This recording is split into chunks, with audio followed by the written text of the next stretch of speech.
Yep, wacha nikwambie ndugu yangu sasa.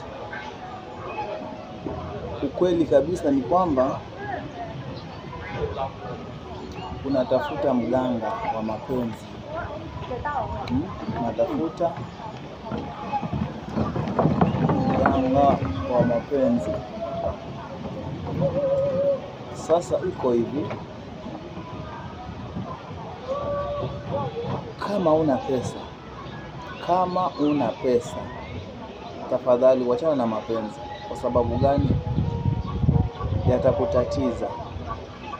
Utakuwa wewe unamaliza pesa zako kwenda kwa waganga kutafuta dawa ya mapenzi ili upendwe, na wakati we mwenyewe unaweza jitibu we mwenyewe kama mganga we mwenyewe. Sasa kitu unatakiwa ufanye, wacha nikupatie dawa siku ya leo.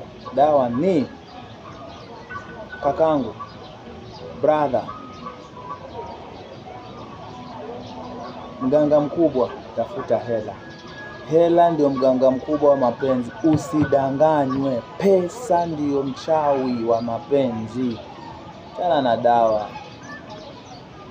Tufanye hivi, wewe uko na dawa, umemroga mwanamke akupende. Kuna mwenzako yeye anatumia pesa, anaongea maneno mazuri, anatumia pesa,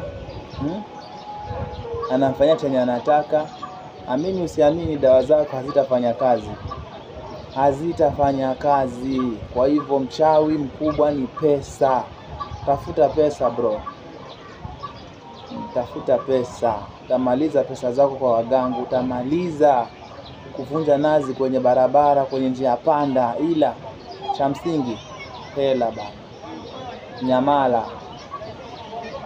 Ndio hivyo sasa.